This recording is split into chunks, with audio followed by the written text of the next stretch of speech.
Hey, how's it going? And welcome to another video piano lesson. In today's lesson, we're talking about if you should learn to sight read. Now, there's this huge kind of misconception in the whole piano industry that everybody has to learn how to sight read. The sight reading is the only way you can learn piano. And that's actually not true, and it really sucks because sight reading takes a long time to learn, and a lot of people, they might play 7 or 8 years practicing sight reading only to learn the kind of music they play and the kind of type of the goals they have. They'd be better off just learning to play by ear instead. Okay, so we're going to talk about what type of pianist should learn to sight read and what type should learn to play by ear, depending on your goals and depending on the type of person you are. But first, I just want to talk about kind of the concept of why we need to learn these skills. So basically, we need a way to take music somebody else has played, transfer it to some other kind of medium so we can give it to somebody else and they can play the same song. That's why we learn to sight read or to play by ear.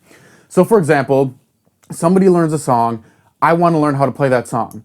So that person plays a song, transfers it to another medium, this being sheet music. I can take that sheet music, I can put it on my piano, and I can decode it and transfer it back to the medium of piano where you can actually hear the sound.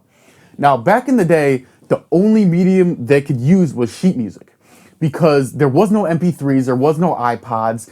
If you wanted to transfer it to, like if you wanted to learn to play something by ear, you would have to hire the piano player to come to your house and play the song over and over so you could learn it by ear. Obviously, this would cost a lot of money. This isn't an efficient way to learn. So everybody used sheet music, and a lot of people are stuck in that mindset that you have to learn sheet music.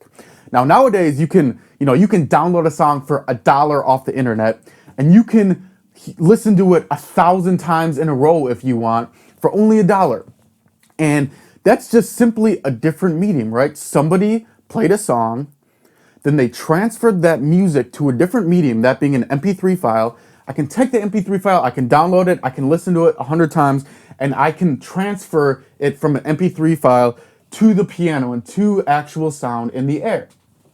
All right, so which one should you use? Should you learn to sight read or should you learn to play by ear? Now, there's a couple criteria I like to use, and you gotta go through this criteria and decide which type of piano player am I. All right, so the first criteria is what kind of music do you like to play?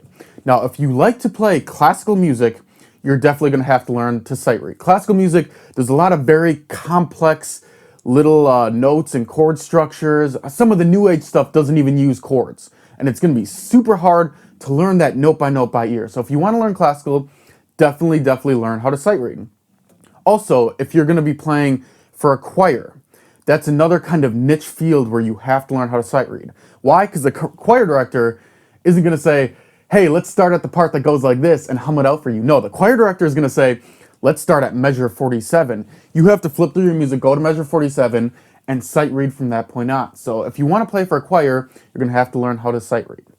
Now, on the other hand, if you want to play for more contemporary style music, if you want to play pop music, pop covers, if you want to play jazz, if you want to play in a band, a rock band or something, you're definitely going to be better off playing by ear. Why? Pop music is pretty simple from a chord structure. So once you learn chords, you'll be able to hear them pretty well. It's a lot easier to learn. Same thing with jazz, and it'll help you. It's just a faster way to the same ends. You don't have to go spend years and years learning how to play with sheet music. Same with playing in a band. 90% of bands don't use sheet music. The guitar player probably isn't going to say, hey, let's start at measure 47. No, he's going to say, hey, let's start at the second chorus. And you don't need sheet music for that kind of thing.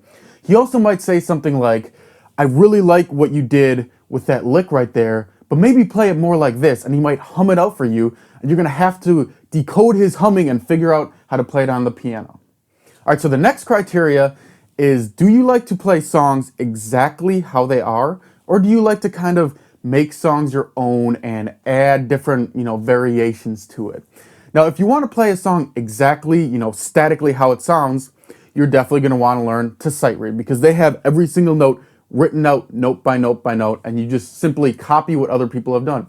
And there's nothing wrong with that. Some people really like that. They're really not into the creative side of the piano. They just kind of want to learn the song and play it exactly how it's written. Now, on the other hand, Some people like more of the improvisation, the more composition, the more making a song your own. That's personally what I like to do. And you much better off learning to play by ear because you can figure out by ear and then you can say, okay, I want to give it more of a lounge feel, right? So you might start adding more seventh chords and you can hear that in your head and you can hear how you want it to sound. One thing I really like doing is taking rap songs and playing them on piano and making them sound beautiful. And that's something you're not going to be able to do if you learn to sight read, but you will be able to do if you learn to play by ear. The third thing is the time it takes to learn. Now, sight reading is notorious for being really long to learn. It'll take you years and years to learn to sight read, practice every day. It's just one of those kind of skills. To the point where people have actually made like funny little memes on how long it's going to take to learn to sight read. Playing by ear, it does take time to learn, but it's a lot shorter kind of time frame. It took me about 4 months to learn to play by ear to a basic level, not I hear the song and instantly I can play it, but I hear the song and within 10 to 20 minutes I'm playing it. But you have to learn the exact right steps for playing by ear. It's super important that you don't just put your iPod in and play, 1,000 times over and over. That method doesn't work. It's a very systematic method of step by step, going through different exercises and training your ear in different ways. And I'll have more information about that below in the other video lessons in this course. All right, the fourth criteria is sight reading gives you a limited amount of songs, and you're probably going to have to pay for them, whereas playing by ear, you can literally learn any song that you can hear. Obviously, sight reading, you're going to have to buy sheet music. It's going to cost, probably $5 or $6 for a piece of sheet music. And if you have a niche song, if you have a song by some random band, they might not have sheet music out and you might not be able to play that song. Whereas playing by ear gives you the flexibility. You can hear a song and you can learn it. So as long as that song is somewhere on the internet, on YouTube in MP3 form, which 99% of the songs that are out there are on the internet somewhere, you will be able to learn that song on piano. All right, that's all I got for you. So decide right now, are you the type of person that wants to learn to sight read? Do you want to play by ear or do you want to learn both? Now, if you do want to learn both, I would highly recommend taking one as kind of your primary focus because it's going to be hard to really have your brain focus on both of them at the same time. They're both kind of complex processes. All right, that's all I got for you for now. Thanks for watching, happy practicing, and peace out.